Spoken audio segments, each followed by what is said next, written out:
Hi guys, I'm back. I have been away for so long and I really have no excuse. Things started to pile up. Filming kept getting pushed back and back and back and back. And then I kind of thought, I really miss it. It was something that I really liked doing. So I decided to buckle down, push everything aside, and film.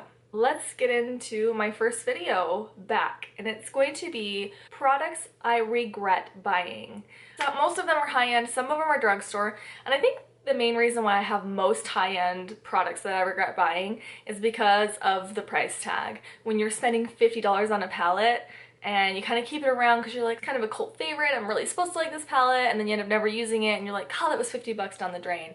But if it's a drugstore lip gloss, you're like, meh, oh well, 8 bucks. That's kind of how I feel. So yeah, let's jump into it and let's go through the products that I regret buying. First things I'm going to pick up are these two Wet n Wild products. They released this line quite recently. They released it with these, and then like a setting spray was with it as well. I think there was a few other things with it, but anyways, this is the eyeshadow primer, and the only reason why I don't like this primer is because I feel like, you know how when you're putting your foundation on, you just kind of quickly brush it over your, eyelids or whatever, which is kind of what I do. If you have anything on your eyelid before you use this at all, it will kind of start to ball up. And I just find it really drying, and primers are supposed to give it that smooth finish that, makes things easier to apply. And I really find that this makes it actually harder to apply. Honestly, it was just a pain in the butt. I can't remember how much I paid for it. It wasn't that much, so I'm not like really sad. I just did not like this product. All right, next product is their Wet n Wild Lash Primer. Photo Focus. Oh yes, the line is Photo Focus. So the Photo Focus eyeshadow primer and the Photo Focus lash primer. And this is the one that supposed to prime your lashes. It's like the white kind. This might work for others. The only reason why it didn't work for me is because I have really straight eyelashes that like just love to be straight, and so I have to use everything waterproof. And so when I did use this, I found that it just was too heavy and it would bring my eyelashes back down, and it just didn't work. So I mean, it might be good for someone that doesn't have problem with straight eyelashes, maybe give it a try, but for me it was too heavy and it just kept bringing my eyelashes back down. Alright, the next thing that I regret purchasing, it is the NYX Pore Filler. This is supposed to be a dupe for the Benefits Professional, and it's supposed to minimize the look of your pores. I never used it as an all-over primer. I just have like large pores right here, and that's mainly what I would use it for. I just kind of put it on my fingers and then press it in instead of rubbing it around. But honestly, I just found that it didn't do very much. To be honest, I'm kind of finding more often than not, primers actually don't do anything. I think they feel good when they go in your skin, and you kind of have that like silicone-y feel, and you're like, yeah, this feels good. But like when I started doing YouTube videos and I would really test a product and I do it on half my skin only and not do it on the other half, I have rarely found that a primer actually does enough to make you say, I'm gonna add this to my beauty regimen. This did not work for me. It did not fill any pores, and I believe this was like around maybe $13 at Ulta, so that's kind of a lot for a drugstore primer, but oh well. Sorry, that did not work. All right, the other thing that's kind of halfway between drugstore and not drugstore is this blush. This is a Kat Von D blush, and the only reason why I say halfway is because I actually bought it at Marshall's for like $8.99 or something like that. Anyways, it's their Shade and Light blush. It's Morticia and Gomez. And honestly, this pink is way too light. And I just found it to be really powdery, and it didn't build very well.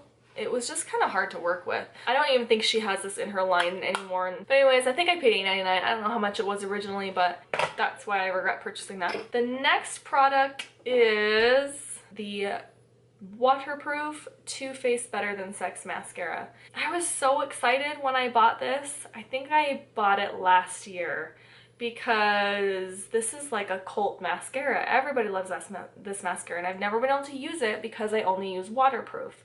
And so I was so excited when they came out with it. But this mascara, I don't know if it's just the waterproof one, but it is so messy and it's heavy and it doesn't even keep my eyelashes up. Like, I don't know how this is waterproof, but it is so messy. I don't know if the thing just doesn't work very well.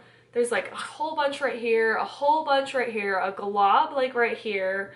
It just is not something that I would suggest you purchase. I can hear my kids at the door. Oh, they're hanging Christmas ornaments on the door.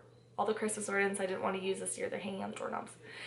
So that's what I keep hearing. Anyways, I love, love, love, love, love the packaging. It's this teal packaging and it literally looks like there's raindrops all over it. I was like so excited for this mascara when it came out, and so this one is sad. So the next product I regret purchasing is some MAC eyelashes.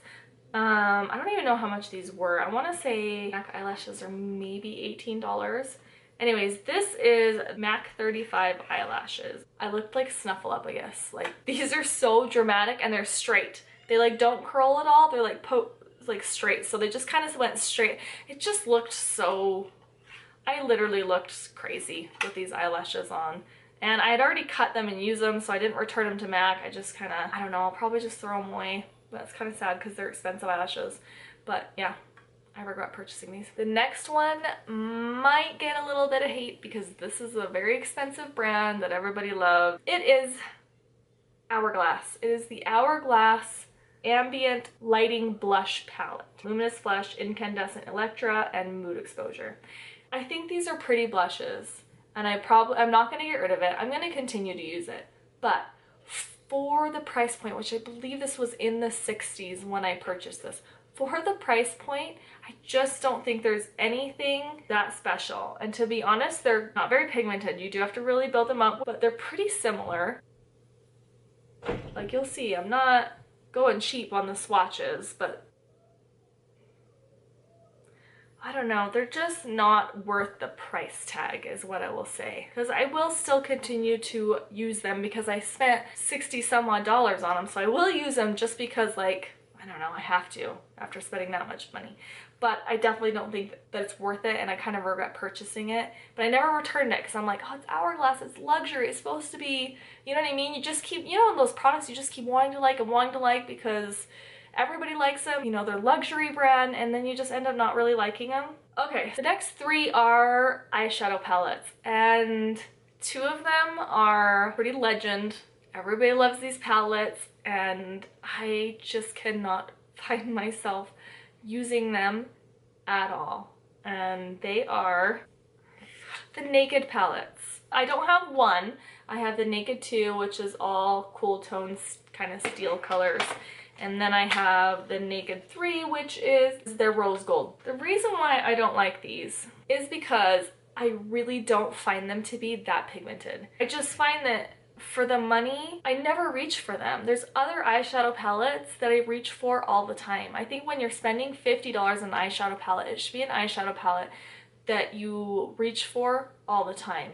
And even when I first bought these, I think I used them and used them and used them. The matte shades are really nice. I really like the matte shades. I used them a lot, but then I just found that they were harder to work with, and there were just other eyeshadow palettes out there that were much better.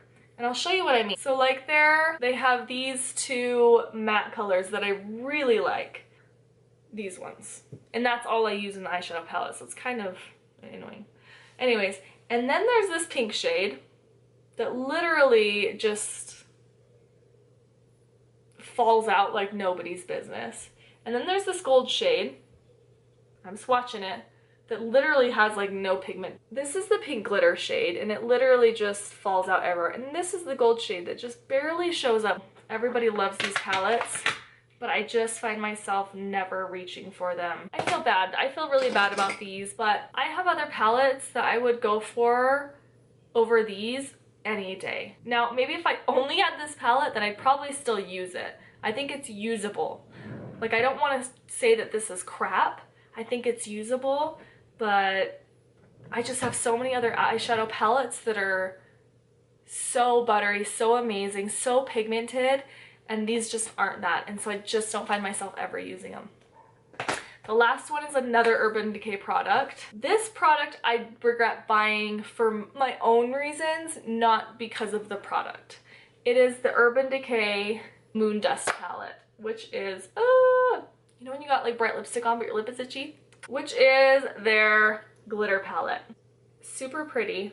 This Majestic and Lightyear, ooh, and Galaxy. Honestly, look how pretty those are. They're pigmented, they're pretty. Now here's why I regret purchasing it. Because I am not one to use glitter on my lid a lot. I just don't, because I have semi-hooded lids. I would say almost hooded. They're getting there. The older I get, the more hooded they become, if you know what I mean. But I just don't find myself using it because they're messy. Glitter will get everywhere. And I know that's probably in my application. I use the, what do I use to apply? I use the Too Faced glitter glue. I'll get them wet, but I still find that throughout the day, and it's probably because of my eyelids, it kind of falls down. But I think that's because of me. And I also think, I just kind of had a whim one day that I'm like, I really want to play with glitter. Like, so I went and bought a $50 palette. I should have just bought a single eyeshadow just to play with and not spent so much money. So the only reason why I really regret purchasing this is because I don't use it often enough to justify the $50 eyeshadow palette. But I do think it's a good product. So if you love glitter and you're into glitter, oh man, these glitters are so pretty. Especially my favorite one is Lithium. Look how pretty that is. Lithium, I think, is just so pretty. I just don't tend to wear glitter, but I wanted to be adventurous. I just shouldn't have done it with a palette that was over $50. All right, so that was it. Yeah, so those were the products that I regret purchasing. Yes, I am back. I am going to be back to posting once a week, every week. No more long sabbaticals. So I guess I'll see you in my next video. Thanks for watching. Bye.